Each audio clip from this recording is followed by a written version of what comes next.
সীমান্ত অঞ্চল ছাপিয়ে লাগামহীন সংক্রমণ, উত্তর ও দক্ষিণ পশ্চিমাঞ্চলেই 40 জনের মৃত্যু। ঢাকাতেও ভারতীয় ভ্যারিয়েন্টের হানার শঙ্কা, কাল থেকে ফাইজারের টিকা প্রয়োগ। ভূমিহীন পরিবারের মাঝে বাড়ি ও জমির দলিল হস্তান্তর করলেন প্রধানমন্ত্রী। মুজিব শতবর্ষে 1.5 লাখের বেশি মানুষ পেলেন নতুন করে মাথা গোঁজার ঠাঁই। পদ্মা সেতুতে বসানো হচ্ছে রেলের শেষ দুটি স্ল্যাব। চীনের সঙ্গে চুক্তি অনুযায়ী গ্যাস লাইন বসানোর প্রক্রিয়াও শুরু। দক্ষিণবঙ্গের কোটি মানুষ পাবে সংযোগ। এবং জাতিসংঘের প্রস্তাবে নেই রোহিঙ্গা প্রত্যাবাসন। ক্ষোভ দেখিয়ে মিয়ানমারের বিরুদ্ধে ভোটই দিল না বাংলাদেশ, ব্যবস্থা নেয়ার তাগিদ।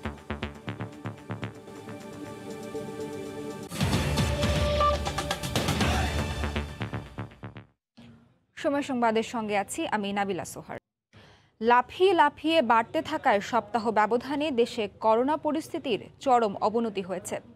করোনার দাপটে সীমান্তবর্তী জেলাগুলো টালমাটাল। সবশেষ 24 ঘন্টায় শুধু উত্তর ও দক্ষিণ পশ্চিমাঞ্চলেই মারা গেছেন 40 জন।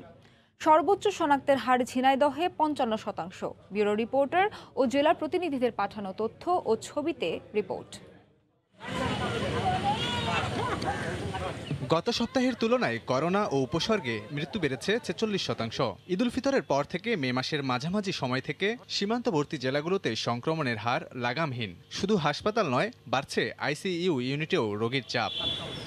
ঢিলেঢালা লকডাউন আর মানুষদের উদাসীনতায় রাজশাহী মেডিকেলে করোনা ও উপসর্গ নিয়ে মারা গেছেন আরও 10 জন। রোগী ভর্তি 359 জন, আর শনাক্তের হার 47-এ ঠেকেছে। আমরা ভর্তি করাতে যাচ্ছি করোনাতে, কিন্তু প্রচণ্ড প্রেশার। করোনা ওয়ার্ডেই গিয়েছিলাম, ওইখানে গিয়ে মনে করেন জায়গা নাই, সিট ফাঁকা নেই। পরিস্থিতি অবনতির দিকে উত্তরাঞ্চলের আরেক বিভাগ রংপুরেও। 24 ঘন্টায় ঠাকুরগাঁয়ে 3 জনের মৃত্যু হয়েছে, আর দিনাজপুরে মারা গেছেন 1 জন। প্রতিদিন আমাদের অলমোস্ট 40% নতুন পজিটিভ কেস পাচ্ছি। গত 24 ঘন্টায় খুলনায় ডেডিকেটেড হাসপাতালে করোনায় ও উপসর্গে 7 জনের মৃত্যু হয়েছে। গত কয়েকদিনে উত্তরাঞ্চলের পাশাপাশি সংক্রমণ পরিস্থিতি খারাপের দিকে দক্ষিণাঞ্চলেও। জেলায় শনাক্তের হার ঠেকেছে 38%। লকডাউন যদি কঠোর হতো তাহলে এই জিনিসটা হতো না। জুন মাসের শুরু থেকেই যশোরে সংক্রমণের হার ঊর্ধ্বমুখী। 24 ঘন্টায় শনাক্ত হার 38%, মারা গেছেন 6 জন। সীমান্ত জেলা সাতক্ষীরায় কোনোভাবেই নিয়ন্ত্রণে আনা যাচ্ছে না সংক্রমণ। 24 ঘন্টায় 6 জনের মৃত্যু হয়েছে জেলার মেডিকেলে। আমাদেরকে ডাক্তার সিস্টারদের কিন্তু একটু হিমশিম খেতে হচ্ছে। ঝিনাইদহে শহর ছাড়িয়ে গ্রামেও প্রকটভাবে দেখা দিয়েছে সংক্রমণ। জেলায় 24 ঘন্টায় 4 জনের মৃত্যু হয়েছে। শনাক্ত হার ঠেকেছে 55%। চুয়াডাঙ্গায় মারা গেছেন 3 জন। চট্টগ্রাম মহানগর ও তার আশেপাশের জেলাগুলোতে ভারতীয় ডেল্টা ধরন শনাক্তের পর থেকে আবারও পরিস্থিতি অবনতির দিকে। বন্দর নগরীতে মারা গেছেন 1 জন। 642 নমুনা পরীক্ষায় শনাক্ত 136 জন। লাবিব হাসান, সময় সংবাদ। কোভিডের ভারতীয় ভ্যারিয়েন্ট সীমান্ত এলাকা পেরিয়ে ধেয়ে আসছে রাজধানীর দিকে। এরই মধ্যে হাসপাতালগুলোতে বাড়তে শুরু করেছে রোগীর চাপ। স্বাস্থ্য অধিদপ্তর বলছে, প্রস্তুতি থাকলেও শয্যার চেয়ে রোগীর সংখ্যা বেশি হলে মোকাবেলায় বেগ পেতে হবে। এদিকে আগামীকাল থেকে শুরু হবে ফাইজারের টিকা প্রয়োগ। ভারতীয় ভ্যারিয়েন্টের প্রভাবে গত 2 মাস ধরে নাস্তানাবুদ দেশের সীমান্ত অঞ্চল। রাজশাহীর পরে খুলনা বিভাগেও হাসপাতালে হাসপাতালে শুধুই হাহাকার। এমন অবস্থায় গত সপ্তাহে আইসিডিডিআরবি জানায়, ঢাকাতেও এই ভ্যারিয়েন্টের সংক্রমণ বাড়ছে হুহু করে। ঘনবসতি হওয়ায় মহা ঝুঁকিতে রাজধানী। ডেল্টা ভ্যারিয়েন্টটা অন্যান্য ভ্যারিয়েন্টগুলোকে রিপ্লেস করে ফেলেছে। সুতরাং এবার ঘটনাটা ঘটেছে উল্টাটা। এবার বাইরের থেকে আমাদের ঢাকার দিকে বরং কিছুটা ইনফেকশন রেটটা বাড়তে থাকবে। এখন স্বাস্থ্য অধিদপ্তর বলছে, দেশ জুড়ে সংক্রমণের হার বিবেচনায় উদ্বেগজনক অবস্থায় রাজধানী ঢাকা। তবে অভিজ্ঞতা থেকে হাসপাতালগুলো প্রস্তুতি নিলেও সংক্রমণের মাত্রা ছাড়িয়ে গেলে তা মোকাবেলা সহজ হবে না। যে পরিমাণ শয্যা খালি আছে, রোগীর সংখ্যা যদি তার চেয়ে বেশি হয়, তাহলে কিন্তু সেটি ভীষণ চ্যালেঞ্জিং হয়ে দাঁড়াবে। আমরা যদি সংক্রমণের চেইনটি ভেঙে দেই, মানুষের কাছ থেকে মানুষের কাছে ট্রান্সমিশনটি যদি না হয়, তাহলে কিন্তু এই শয্যার সংখ্যা খালিই থাকবে, যেটি আমাদের সবার উদ্দেশ্য এবং লক্ষ্য। এদিকে দুপুরে স্বাস্থ্য অধিদপ্তরের বুলেটিনে জানানো হয়, সোমবার থেকে রাজধানীর 3টি কেন্দ্রে প্রয়োগ শুরু হবে ফাইজার বায়োনটেকের টিকার প্রয়োগ। প্রথম পর্যায়ে আগে থেকে রেজিস্ট্রেশন করা 120 জনকে দেয়া হবে এই টিকা। তাদের পর্যবেক্ষণ করে দ্বিতীয় ধাপ শুরু হবে পরের সপ্তাহে। ঢাকা শহরের 3টা হাসপাতালে আমরা এই ভ্যাকসিনটা দেব। বঙ্গবন্ধু শেখ মুজিব মেডিকেল বিশ্ববিদ্যালয়, শেখ রাসেল, জাতীয় গ্যাস্ট্রো লিভার ইনস্টিটিউট ও ও হাসপাতাল এবং কুর্মিটোলা জেনারেল হাসপাতাল প্রতি কেন্দ্র থেকে 120 জন এবং সকাল 9টা থেকে বেলা 3টা পর্যন্ত এই কার্যক্রমটা চলবে। দিনক্ষণ না জানালেও শিগগিরই চীন থেকে চুক্তি অনুসারে টিকা আসবে বলেও বুলেটিনে আশ্বস্ত করা হয়। রাশেদ লিমন, সময় সংবাদ, ঢাকা। অন্য প্রসঙ্গ, দেশের কেউই ভূমিহীন গৃহহীন থাকবে না জানিয়ে প্রধানমন্ত্রী শেখ হাসিনা বলেছেন, তৃণমূলের বঞ্চিত মানুষের ভাগ্যোন্নয়নে কাজ করছে বর্তমান সরকার। সকালে আশ্রয় প্রকল্পের আওতায় দ্বিতীয় পর্যায়ে 53,340টি পরিবারকে জমি সহ ঘর উপহার দেন প্রধানমন্ত্রী। তিনি বলেন, শুধু ঘর নয়, ধীরে ধীরে তাদের পুনর্বাসনের ব্যবস্থাও করবে সরকার। বাবুল হোসেনের ক্যামেরায় চট্টগ্রামের রাঙ্গুনিয়া থেকে কামরুজ্জামান মামুনের রিপোর্ট। বাহারি টিনশেডের সেমিপাকা ঘরগুলো যেন নতুন স্বনির্ভর বাংলাদেশের এক একটি রঙিন বসতি। মুজিব শতবর্ষে প্রধানমন্ত্রী শেখ হাসিনার বিশেষ উদ্যোগে দেশের ছিন্নমূল গৃহহীন ও ভূমিহীন প্রান্তিক মানুষ বসতভিটার মালিক হচ্ছেন ধাপে ধাপে। সরকারের আশ্রয়ন 2 প্রকল্পের আওতায় দ্বিতীয় পর্যায়ে 1.5 লাখের বেশি পরিবার মালিক হলেন জমি ও বাড়ির। এ পর্যন্ত গৃহপ্রাপ্ত পরিবারের সংখ্যা ছাড়িয়েছে 1 লাখেরও বেশি। রোববার গণভবন থেকে ভিডিও কনফারেন্সে বাড়ি হস্তান্তর কার্যক্রমের উদ্বোধন করেন প্রধানমন্ত্রী শেখ হাসিনা। বিশ্বে প্রশংসিত এই উদ্যোগ বাস্তবায়নের অনুষ্ঠানে শেখ হাসিনা বলেন, আওয়ামী লীগ সরকার ভোগ করতে নয়, এসেছে নিপীড়িত মানুষের পাশে দাঁড়াতে। ওই সীমিত আর্থিক সম্পদ নিয়েই আমরা কিন্তু ছিন্নমূল মানুষ, গৃহহারা মানুষ, ভূমিহীন মানুষ তাদের পুনর্বাসনের কাজ শুরু করি। কারণ স্বাধীনতার পর জাতির পিতা এই গুচ্ছগ্রাম নির্মাণের মাধ্যমে ভূমিহীনদের খাস জমি এবং গৃহ নির্মাণের কাজ শুরু করেছিলেন। একটা ঘর যখন পায়, মানুষের ভিতরে যখন যে আনন্দ, তার মুখে যে হাসি, এর থেকে বড় পাওয়া তো আর কিছু না। আমি মনে করি আমার জীবনের থেকে বড় পাওয়া আর কিছু না।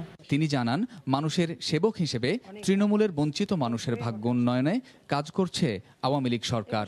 প্রত্যেক মানুষের একটা ঠিকানা করে দেওয়া, এটাই আমাদের লক্ষ্য। বস্তিবাসীরা তার নিজ গ্রামে ফিরে গেলে সেখানে ঘর বাড়ি 6 মাসের জন্য রিজেফের মাধ্যমে বিনা পয়সা খাদ্য ব্যবস্থা করা, তাকে ঋণের ব্যবস্থা করা এবং তার পুনর্বাসনের ব্যবস্থা আমরা করে দেব। অনুষ্ঠানে দেশের নানা প্রান্তের উপকারভোগীদের সঙ্গে কথা বলেন সরকার প্রধান। মৌলভীবাজারের শ্রীমঙ্গল থেকে যুক্ত হয়ে বীরাঙ্গনা শিলা গুহ নতুন ঘরে দাওয়াত দেন প্রধানমন্ত্রীকে। আমার যে ঘর দিয়েছেন সেই ঘরে একটিবার আসবেন, আমি আপনাকে সাজ করা দিয়ে তরকারি রান্না করে খাওয়াবো। বোন, আমি যদি সুযোগ পাই নিশ্চয়ই আমি আসার চেষ্টা করব। চলতি বছরের মধ্যেই এই কার্যক্রম আরও সম্প্রসারণের উদ্যোগ নেওয়ার কথা উঠে আসে সরকার প্রধানের বক্তব্যে। সেমিপাকা ঘর, সমাজের সবাইকে নিয়ে যে রাষ্ট্র, আর সে রাষ্ট্রের অগ্রগতিতে প্রান্তিক জনগোষ্ঠীও যে পিছিয়ে থাকছে না, তারই এক উজ্জ্বল দৃষ্টান্ত এসব আধাপাকা বাড়ি। ছিন্নমূল মানুষের স্থায়ী ঠিকানা গড়ে দিয়ে মানবিকতা ও উন্নয়নের যে নজির তৈরি হলো দেশে, হতদরিদ্রকে পাশে নিয়ে এগিয়ে যাওয়ার এই মডেল বিশ্বব্যাপী ছড়িয়ে যাবে বলে প্রত্যাশা সংশ্লিষ্ট সবার। কামরুজ্জামান মামুন, সময় সংবাদ, রাঙ্গুনিয়া, চট্টগ্রাম। প্রধানমন্ত্রী শেখ হাসিনা বলেছেন, সশস্ত্র বাহিনীকে আন্তর্জাতিক মানে গড়ে তুলতে ফোর্সেস গোল 2030 বাস্তবায়ন করে যাচ্ছে সরকার। দুপুরে গণভবন থেকে virtually tiger multiple launch missile system উদ্বোধন করে বক্তব্য রাখেন প্রধানমন্ত্রী। আধুনিক ক্ষেপণাস্ত্র সক্ষমতা বাড়ানোর পাশাপাশি সেনাবাহিনীর মনোবল বাড়াবে বলেও আশা প্রকাশ করেন সরকার প্রধান। জাতির পিতা যে 1974 সালে আমাদের প্রতিরক্ষার নীতিমালা করে দিয়েছিলেন, তারই ভিত্তিতে আমরা ফোর্সেস গোল 2030 প্রণয়ন করে তা বাস্তবায়ন করে যাচ্ছি। আমরা 2016 সালে Bangladesh piece building centre BPC প্রতিষ্ঠা করেছি। আর এই আমাদের দীর্ঘদিন সরকারে থাকার ফলে একটা সুযোগ পেয়েছি, অর্থনৈতিকভাবে যেমন বাংলাদেশকে আমরা এগিয়ে নিয়ে যাচ্ছি, সেই সাথে সাথে প্রতিটি প্রতিষ্ঠানকে আমরা আধুনিক সমরাস্ত্রে সুসজ্জিত করে এগিয়ে নিয়ে যাচ্ছি। আধুনিক ও উন্নত বিশ্বের সাথে তাল মিলিয়ে আওয়ামী লীগ সরকার সেনাবাহিনীতে অত্যাধুনিক সমরাস্ত্র, সেনা বিমান ও হেলিকপ্টার সহ আধুনিক ইনফ্যান্ট্রি গ্যাজেট, ইঞ্জিনিয়ারিং সরঞ্জামাদি সংযোজন করে সেনাবাহিনীর অপারেশনাল সক্ষমতাকে বহুলাংশে বৃদ্ধি করেছে এবং বাংলাদেশ আজ বিশ্বের সর্বোচ্চ শান্তিরক্ষী প্রদানকারী দেশগুলোর একটিতে পরিণত হয়েছে। দুর্যোগপূর্ণ আবহাওয়ার কারণে এখনও বসানো হয়নি পদ্মা সেতুর রেলওয়ের সবশেষ 2টি স্ল্যাব। এরই মধ্যে রেল লাইনের পাশ দিয়ে গ্যাসের পাইপলাইন বসানোর প্রাথমিক কাজ শুরু হয়েছে। চীন থেকে আসবে পাইপ। কাজ শেষে সরাসরি গ্যাস সংযোগ পাবে দক্ষিণাঞ্চলের কোটি মানুষ। এদিকে রোডের বাকি 228টি স্ল্যাব বসানোর কাজও এগিয়ে চলছে। প্রকল্প এলাকা থেকে বিস্তারিত জানাচ্ছেন নাসিরউদ্দিন উজ্জ্বল। স্বপ্নের পদ্মা সেতু এখন বাস্তবতার দ্বারপ্রান্তে। সেতুর রেলওয়ে স্ল্যাব বসানো বাকি মাত্র 2টি। রোডওয়ে স্ল্যাব বসে গেছে 2679টি। রোববার রেলের স্ল্যাব দুটি বসানোর কর্মসূচি থাকলেও বৃষ্টির কারণে বিলম্ব হচ্ছে বলে জানিয়েছে পদ্মা সেতু কর্তৃপক্ষ। গ্যাস পাইপলাইন এবং আইসিটি মন্ত্রণালয়ের সাথে ইন্টারনেট সার্ভিসের জন্য এগুলো কাজ প্রক্রিয়াধীন আছে। রেলওয়ে যে দুটো লিঙ্ক স্ল্যাব বাকি আছে তা আজকে ওয়েদার সম্পূর্ণ ভালো থাকলে কমপ্লিট হবে বলে আমরা আশা করছি। অন্যদিকে রেল স্ল্যাবের পূর্ব প্রান্তে গ্যাস লাইন স্থাপনে চীনা কোম্পানির সাথে চুক্তি হয়েছে। কোম্পানিটি ইতিমধ্যেই প্রাথমিক কাজ শুরু করেছে। চীন থেকে রওনা হয়ে গেছে গ্যাস পাইপ। গ্যাস পাইপ চলতি মাসেই প্রকল্প এলাকায় পৌঁছার কথা রয়েছে। দক্ষিণাঞ্চলের কয়েক কোটি মানুষ সড়ক ও রেল যোগাযোগ ছাড়াও পাবে গ্যাস সুবিধা। রেল লাইনের স্ল্যাবের পাশেই গ্যাস লাইনের পাইপ যাবে, এটা প্রাথমিক কাজ শুরু হয়ে গেছে। গাড়ি আর রেল আমাদের একসাথেই চলবে, ওইটা আমাদের কাছে খুবই খুশি লাগতেছে। এরই মধ্যে সেতুর 1312টির সবকটি রেলওয়ে স্ট্যান্ডার বসে গেছে। তাই সেতুর নিচতলা দিয়ে পায়ে হেঁটেই মাওয়া থেকে পদ্মা পার হয়ে জাজিরা যাওয়া সম্ভব। কাজটা সম্পূর্ণ হলে আমাদের সবার কাছে আল্লাহর রহমতে ভালো লাগবে। পদ্মা সেতু আমাদের জন্য একটা গর্বের বিষয়। 2018 সালের 14 সেপ্টেম্বর জাজিরা প্রান্তের 37 ও 38 নম্বর খুঁটির মাঝের স্প্যানে রেল স্ল্যাব বসানো শুরু হয়েছিল। স্বপ্নের পদ্মা সেতুর নতুন এক ইতিহাস রচিত হলো। 6.15 কিলোমিটার দীর্ঘ সেতুর নিচতলায় 2959টি রেলওয়ে স্ল্যাবের সবকটি বসে গেছে। প্রকল্প এলাকা থেকে নাসিরউদ্দিন উজ্জ্বল, সময় সংবাদ। সারা দেশে স্থগিত থাকা প্রথম ধাপের 371টি ইউনিয়ন পরিষদের ভোট গ্রহণ কাল। একই দিন 11টি পৌরসভা ও লক্ষ্মীপুর 2 আসনের উপনির্বাচনও অনুষ্ঠিত হবে। সকালে উপজেলা নির্বাচন কর্মকর্তার কার্যালয় থেকে প্রিজাইডিং কর্মকর্তার কাছে নির্বাচনী সামগ্রী বুঝিয়ে দেওয়া হয়। আইন শৃঙ্খলা রক্ষা বাহিনীর সহায়তায় এসব সামগ্রী সংশ্লিষ্ট ভোট কেন্দ্রে নিয়ে যাওয়া হয়। সুষ্ঠু ও শান্তিপূর্ণ ভোট সম্পন্ন করতে সব ধরনের ব্যবস্থা নেওয়া হয়েছে বলে জানান প্রিজাইডিং কর্মকর্তারা।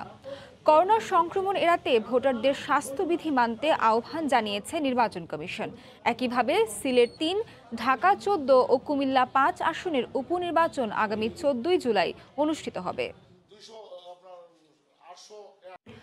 গাজীপুরে সড়কপথে যানজটের দুর্ভোগ এড়াতে জয়দেবপুর থেকে ঢাকা রুটে চালু হলো 3টি বিশেষ ট্রেন। স্টেশন মাস্টার জানান, করোনায় স্বাস্থ্যবিধি মেনে অর্ধেক সিট খালি রেখে সকাল 7টা থেকে বিকেল 5টা পর্যন্ত চলবে এই ট্রেনগুলো। এতে ঢাকা ময়মনসিংহ মহাসড়কে যানজটের ভোগান্তি কিছুটা কমবে বলে মনে করছেন যাত্রীরা। ঢাকা ময়মনসিংহ মহাসড়কে খানাখন্দের কারণে যানবাহনের ধীরগতিতে যানজট লেগেই থাকে। দুর্ভোগ এড়াতে অবশেষে রাজধানীর সাথে জয়দেবপুরের যাত্রীদের জন্য চালু হলো 3টি ট্রেন। করোনা পরিস্থিতির কারণে দীর্ঘ 2.5 মাস বন্ধ থাকার পর তুরাগ এক্সপ্রেস উদ্বোধনের মধ্য দিয়ে চালু হলো বিশেষ এই ট্রেন সার্ভিস। টিকিট ও বগির সংখ্যা বাড়ানোর দাবি জানিয়ে যাত্রীরা এই উদ্যোগকে স্বাগত জানিয়েছেন। যাতায়াত ব্যবস্থার জন্য অনেক উপকার হয়েছে আর কি। আগে যে লাগতো 4-5 ঘন্টা সময় লাগতো, এখন সেটা অল্প সময় চলে যেতে পারতেছি। আজকে ওই ট্রেন যাত্রার মধ্যে দিয়ে কিছুটা তো হলো আমাদের সমস্যার সমাধান হয়েছে। এদিকে স্টেশন মাস্টার জানান, করোনায় স্বাস্থ্যবিধি মেনে অর্ধেক সিট খালি রেখে প্রতিদিন সকাল 7টা থেকে বিকেল 5টা পর্যন্ত চলবে ট্রেন। মুখে মাস্ক পরে সামাজিক দূরত্ব বজায় রেখে বারবার মাইকিং করে জানানো হচ্ছে এবং মুখেও কাউন্টারে আমি বলে দিয়েছি তাদেরকে উপদেশ দেওয়ার জন্য যে মুখে মাস্ক পরেন, সামাজিক দূরত্ব বজায় রাখেন। রাস্তাঘাটের অবস্থা খুবই নাজুক অবস্থা। এই কথা চিন্তা ভাবনা করে বাংলাদেশ রেলওয়ে তুরাগ, ডেমো এবং টাঙ্গাইল কমিউটার এই 3টি ট্রেন আজ রবিবার থেকে চালু করেছে। গত কয়েকদিন ধরে বৃষ্টিতে জলাবদ্ধতায় টঙ্গী থেকে গাজীপুর চৌরাস্তা পর্যন্ত দীর্ঘ যানজটের কবলে চরম ভোগান্তি পোহাতে হয় সাধারণ মানুষদের। সময় সংবাদ, গাজীপুর। জাতিগত সহিংসতায় জর্জরিত মালিতে শান্তি ফেরাতে কাজ করছে বাংলাদেশ সেনাবাহিনী শান্তিরক্ষীরা। মালির গাঁও অঞ্চলে সুরক্ষিত সুপার ক্যাম্প শান্তিরক্ষীদের আবাসস্থল। তবে সেই সুরক্ষিত ক্যাম্পের মূল ফটকেও ঘটেছে গাড়ি বোমা হামলার ঘটনা। পশ্চিম আফ্রিকার দেশ মালির সুপার ক্যাম্পে বাংলাদেশ সেনাবাহিনীর ব্যান্ড ব্যাচ 7 এর সামনে থেকে আরও জানাচ্ছেন আতিকুর রহমান তমাল। আমি এই মুহূর্তে রয়েছি গাঁও সুপার ক্যাম্পের সামনে, অর্থাৎ মালের একটি অঞ্চল গাঁও, যেটি সংঘাতপূর্ণ একটি এলাকা, এবং সেখানে কিন্তু শান্তিরক্ষীরা অবস্থান করেন সুপার ক্যাম্পে, অর্থাৎ রাত্রি যাপন করেন সুপার ক্যাম্পে। শুধুমাত্র যে বাংলাদেশি শান্তিরক্ষীরা তাই নয়, এখানে কিন্তু নানা দেশের শান্তিরক্ষীরা আসলে অবস্থান করেন। সুপার ক্যাম্পের গেটগুলোতে গাড়ি বোমার হামলার ঘটনা ঘটেছে এবং অনেক কিন্তু হতাহত হয়েছেন। তো সেই জায়গা থেকে সুপার ক্যাম্পে থাকলেই কেউ হামলার শিকার হবেন না সেটি কিন্তু বলা যায় না, কারণ উপর থেকেও মোটর সেলের কিন্তু হামলা আসতে পারে। সুপার ক্যাম্পেও অনেক ক্ষেত্রেই আমাদের হামলার শিকার হতে হয়। এই ধরনের বড় বড় নজিরও রয়েছে, বিশেষত ইনডাইরেক্ট ফায়ারের দ্বারাই আমরা বেশি আক্রান্ত হয়ে থাকি। যেমন 2019 সালে এবং গত বছরও বেশ কিছু অ্যাটেম্প ছিল। এবছরও আমরা হুমকির মধ্যে মাঝে মধ্যেই আমাদেরকে মধ্যে পড়তে হয় যে এই সুপার ক্যাম্পেও তারা ইনডাইরেক্ট ফায়ার বা ক্ষেত্রবিশেষে সুইসাইডাল ভেহিকেল বোর্ন অ্যাটাক হতে পারে। এবং বাংলাদেশের যে শান্তিরক্ষা বাহিনীর শান্তিরক্ষীরা রয়েছেন তারা কিন্তু তাদের যে জায়গাটি রয়েছে গাঁও সুপার ক্যাম্পে, সেটি কিন্তু আসলে অনেক সুন্দর করে তুলে ধরেছেন এবং বলা চলে যে এখানে আসলে দেশীয় যে সংস্কৃতি, দেশীয় যে স্বাধীনতা সার্বভৌমত্ব, সেটি কিন্তু তারা আসলে ফুটিয়ে তুলে ধরার অনেকটাই চেষ্টা করেছেন। তো সব মিলে বলা চলে এই ছিল আমার কাছে গাঁও সুপার ক্যাম্প থেকে সবশেষ। আতিকুর রহমান তামাল, সময় সংবাদ, গাঁও, মালি। মিয়ানমারের বিরুদ্ধে জাতিসংঘের সাধারণ পরিষদে পাশ হওয়া প্রস্তাবে রোহিঙ্গাদের প্রতি সহিংসতার বিষয়টি উঠে এলেও গুরুত্ব পায়নি তাদের প্রত্যাবাসন। আশ্রিত প্রায় 11 লাখ রোহিঙ্গার নিজ দেশে ফেরার বিষয়টি নিয়ে কোনো দিক নির্দেশনা না থাকায় ক্ষুব্ধ বাংলাদেশ ভোটই দেয়নি। শুক্রবার জাতিসংঘের সাধারণ পরিষদে মিয়ানমারের জান্তা সরকারের বিরুদ্ধে নিন্দা প্রস্তাব পাস হয়। একই সঙ্গে দেশটির কাছে অস্ত্র বিক্রিতেও নিষেধাজ্ঞা আরোপ করা হয়। এতে 119টি দেশ সমর্থন দিলেও বেলারুশ বিপক্ষে ভোট দেয়। মিয়ানমারের সবচেয়ে বড় 2 অস্ত্র সরবরাহকারী দেশ চীন, রাশিয়া সহ 36টি দেশ ভোট দেয়া থেকে বিরত থাকে। Bangladesh deeply cares. ভোট দেয়নি বাংলাদেশও, তবে এই অবস্থান কূটনৈতিক প্রতিবাদের অংশ। নিন্দা প্রস্তাবে একেবারেই উঠে আসেনি রোহিঙ্গা প্রত্যাবাসনের ইস্যুটি। সংকট সমাধানে আন্তর্জাতিক সম্প্রদায় চাপ প্রয়োগে ব্যর্থ বলেই মিয়ানমারের এই হাল উল্লেখ করে তীব্র প্রতিবাদ জানান জাতিসংঘে নিযুক্ত বাংলাদেশের স্থায়ী প্রতিনিধি রাবাহ ফাতিমা। একই সঙ্গে অবিলম্বে ব্যবস্থা নেয়ার তাগিদ দেন তিনি। গণতান্ত্রিক দেশ হিসেবে বাংলাদেশও চায় মিয়ানমারের সাংবিধানিক শৃঙ্খলা ফিরে আসুক। মিয়ানমারের রোহিঙ্গা সংকটের মূল সমস্যা চিহ্নিত করে ব্যবস্থা না নিলে কোনো প্রস্তাবই সম্পূর্ণ হবে না। রোহিঙ্গা সমস্যার সমাধান না করার কারণেই মিয়ানমারকে দায় মুক্তির সংস্কৃতির পথে নিয়ে গেছে। একই কারণে মিয়ানমার সেনাবাহিনী এখন অন্যান্য জাতিগোষ্ঠীর উপরও দমন পীড়ন চালিয়ে যাচ্ছে। দেরিতে হলেও মিয়ানমারের উপর অস্ত্র নিষেধাজ্ঞা উল্লেখযোগ্য পদক্ষেপ বলছেন বিশ্লেষকরা। তবে মিয়ানমারের আভ্যন্তরীণ বিষয়ের চেয়ে রোহিঙ্গা প্রত্যাবাসনেই বেশি জোর দেওয়া উচিত বলে মনে করছে সব মহল। বাংলাদেশে আশ্রয় নেওয়া 10 লাখের বেশি রোহিঙ্গাকে তাদের দেশে ফেরানোই মূল চ্যালেঞ্জ, আর সেটি মাথায় রেখেই কূটনৈতিক তৎপরতা চালানোর পরামর্শ তাদের। ওমর ইনান, সময় সংবাদ। এই পর্যায়ে শীর্ষ সংবাদ জানিয়ে দিচ্ছি আরেকবার। সীমান্ত অঞ্চল ছাপিয়ে লাগামহীন সংক্রমণ, উত্তর ও দক্ষিণ পশ্চিমাঞ্চলে 40 জনের মৃত্যু। ঢাকাতেও ভারতীয় ভ্যারিয়েন্টের হানার শঙ্কা, কাল থেকে ফাইজারের টিকা প্রয়োগ।